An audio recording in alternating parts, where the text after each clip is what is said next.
Entonces estamos desarrollando los temas vinculados al delito culposo y en este momento voy a referirme a la vinculación que existe entre la omisión, fundamentalmente la omisión vinculada a los tipos delictivos y a la omisión impropia, con la culpa, con los tipos culposos, los tipos de imprudencia. Y yo voy a comenzar el desarrollo de estos temas vinculándome a la ubicación sistemática de la omisión. Todos nosotros recordamos que en la teoría del delito hay 4 elementos fundamentales que son la acción, la tipicidad, la antijuricidad y la culpabilidad. Entonces, ¿cuál es el momento en que se ubica el tema de la omisión? La primera respuesta, la respuesta más espontánea, diría, si uno llama al elemento primero acción, la omisión es lo contrario de la acción. Ese sería un concepto natural de omisión que no es el que yo comparto y creo que no es el acertado, porque en realidad la omisión no existe en el mundo de la naturaleza. La omisión es un concepto jurídico. La omisión es un concepto que surge a partir de una exigencia de obrar. Incluso cuando uno habla de omisión, ¿se omite qué? Se omite algo que es debido. Consecuentemente, para mi manera de entender las cosas, el tema de la omisión es un tema vinculado a la tipicidad. Así como hay tipos dolosos, comisivos, hay tipos dolosos, omisivos, y hay tipos culposos. Esta cuestión, esta diferenciación que hice, trae algunas consecuencias que es necesario que yo les aclare para evitar confusiones. Voy a hacer un rápido esquema en este papel.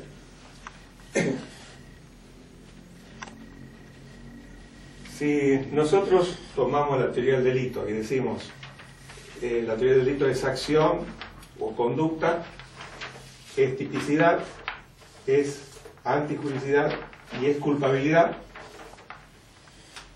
y como acabo de decir, nosotros pensamos, o alguna doctrina sostiene que hay tipos dolosos,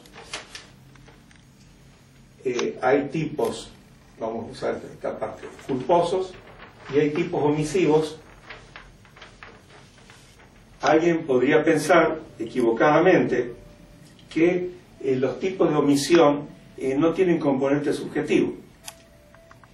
Y esta cuestión es muy importante porque si uno lee alguna doctrina moderna, se da cuenta que los autores que escriben sobre estos temas, sobre todo los autores alemanes, algunos autores españoles y por reflejo algunos autores latinoamericanos, cuando hablan de la omisión no se refieren al elemento subjetivo. Daría la sensación que la omisión es un tipo de delito que no tiene componente subjetivo. Y esto es peligroso porque arrastra hacia la responsabilidad objetiva. Me apartaría un poco de los esquemas de este curso, los límites de este curso, hablar sobre estas cuestiones.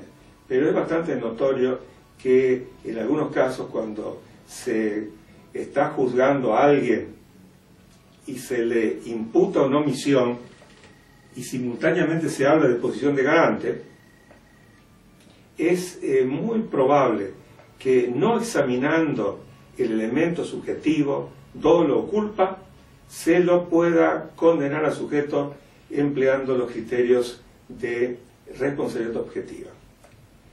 Entonces, de acuerdo a nuestro sistema argentino, del Código Penal argentino, nosotros tenemos 2 formas de omisión: la omisión propia y la omisión impropia.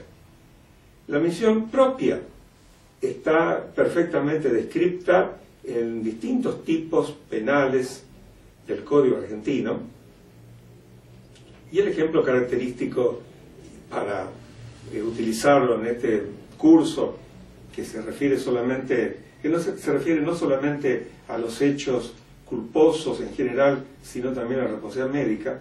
El ejemplo más contundente de tipos omisivos es el de la omisión de auxilio del artículo 108 del Código Penal.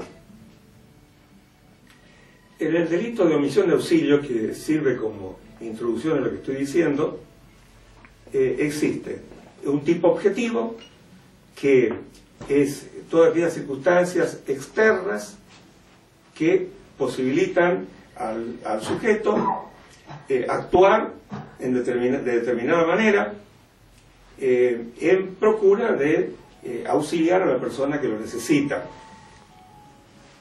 Entonces, todo lo externo es eso. Pero la omisión de auxilio no es la simple infracción del deber de actuar, sino que está acompañada por el elemento subjetivo. Porque el individuo, para que cometer el delito de omisión de auxilio, tiene que haber tenido conciencia de las circunstancias de hecho y además voluntad de no ayudar. Si no fuese así,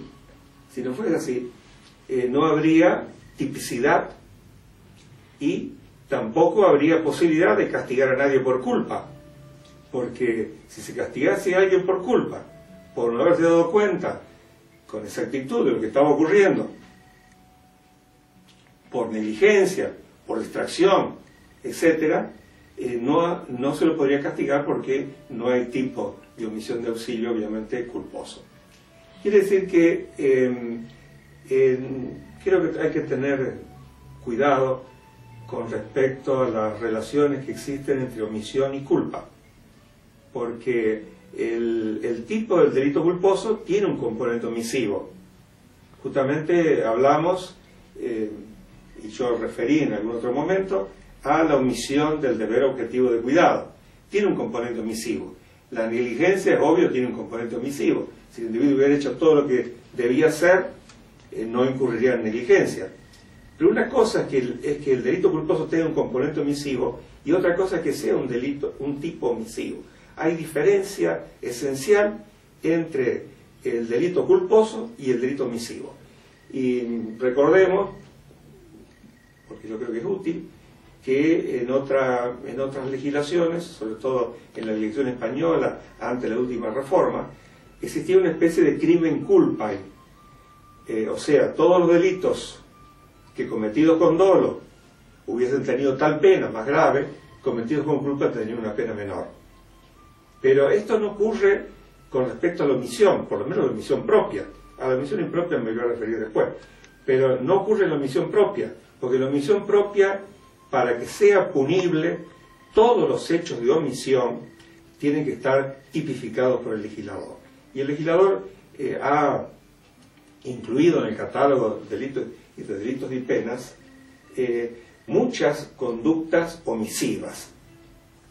También creo que es interesante que recuerde en este momento que cualquier legislador, sobre todo un legislador de un país, de un Estado de Derecho, no de un Estado totalitario, tiene que ser muy cuidadoso en reprimir las omisiones, porque en la medida que establece como tipos penales, tipos omisivos, constriñe de una manera fundamental la libertad de las personas.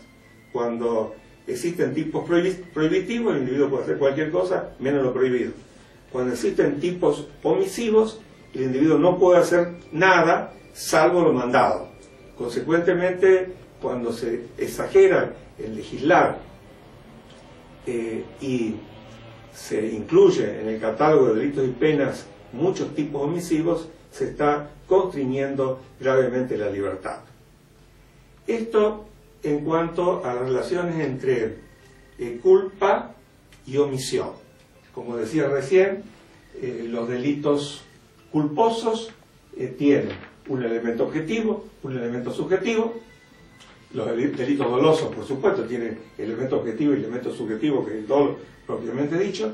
Y los tipos omisivos son tipos con características especiales, por supuesto, pero también tienen elementos objetivos y elementos subjetivos. Y hay una cosa que también quisiera señalar antes de terminar este tramo de la charla, que es lo siguiente. Muchas veces cuando uno lee doctrinas sobre estos puntos, cuando ve casos de la vida forense sobre estos puntos, hay una especie de confusión entre capacidad de obrar y dolo. En el delito del artículo 108 del Código Penal, obviamente está castigando a aquel que encontrando perdido, desamparado, una persona herida, inválida, amenazada en peligro cualquiera, o un menor de 10 años, no le prestase ayuda, pudiendo hacerlo sin riesgo personal. Esta capacidad de obrar tiene que existir, porque a nadie se le puede exigir nada de lo que no sea capaz de hacer. Pero la capacidad de obrar no está vinculada exactamente al dolo. Una cosa es la capacidad de obrar, que es una situación fáctica de posibilidades físicas o intelectuales, y otra cosa es el dolo. Un individuo puede tener capacidad de obrar y no por eso su actuación ser dolosa. Le voy a dar como un ejemplo para que resulte más claro lo que quiero ejemplificar. Si una persona está en una playa, tendido en la arena, y en un momento ve que un bañista a varios metros de la costa, mar o río adentro, hace unas señas, y esas señas en la realidad están demandando auxilio.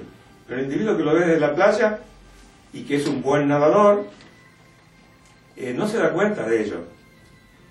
No se da cuenta que está pidiendo auxilio y que está en situación necesitada. Entonces, para el sujeto activo, presunto sujeto activo de este delito, habría capacidad de obrar, porque puede nadar tranquilamente para ir a auxiliarlo. Pero no hay dolo, porque no tiene conocimiento exacto de la situación de hecho de que se trate, ni tampoco tiene la voluntad de no auxiliar.